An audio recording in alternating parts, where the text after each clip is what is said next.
All right, here we are. Our feature story tonight takes a closer look at negative individuals who leave you emotionally drained. You understand that. Toxic people can put a big strain on your mental health, but there are ways to avoid them, so let's find out. Because joining me tonight with some helpful tips is Dr. Chloe Carmichael. She is a New York psychologist. Good to have you back. Great to be with you, Ernie. Yeah, it's a good subject, you know, especially this time of year, right?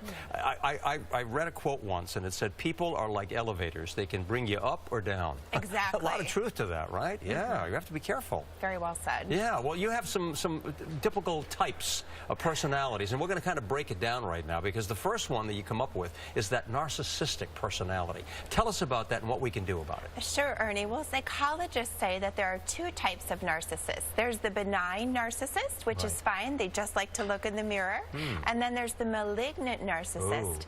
They like to put you down to make themselves feel better. Yeah. That's the one to watch out for. So what do we do about that? How do you handle it? Well, I mean, if they're really insufferable, you can just stop communicating with them. Another thing you can do is you can just actually let them know that what they're saying is not appreciated. Oh, yeah. And sometimes that is enough of what we call a narcissistic injury for them that they'll stop with those comments. I like that. Okay, there's another one on the list. It's called a frenemy.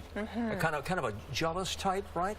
Yeah, a frenemy would be almost like another version of the narcissist who just almost masquerades like a friend just so that they can get close to you, but they're really just using it as an opportunity to bring themselves up. So what do you do? How do you handle that type of person? Yeah, well, it's very similar with the narcissist. I mean, what you can do is what we call in psychology is to narrate your experience. You can say to the frenemy, I actually really like you. I'd like to be friends with you, but when you do X, Y, and Z, it drives me away. There you go. So then the ball is in their court. Right up front. Okay, then there's the classic negative type, right? This is like misery loves company kind of personality, yeah? Exactly. So psychology studies do show that people bond through complaining.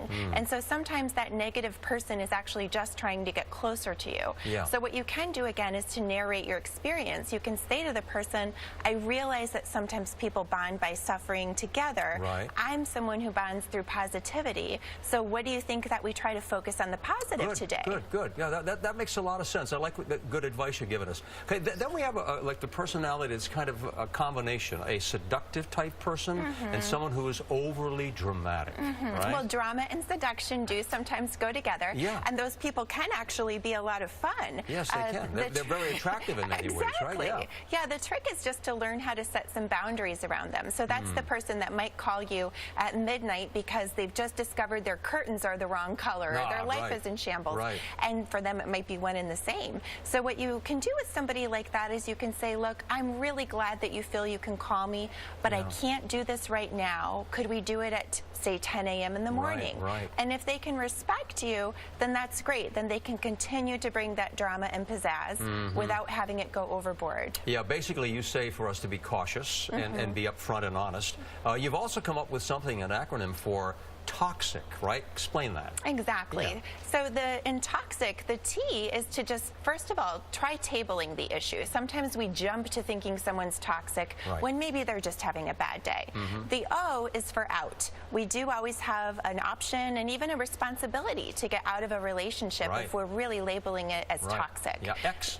The X is to examine yourself. So sometimes we're actually attached to the victim or the martyr role.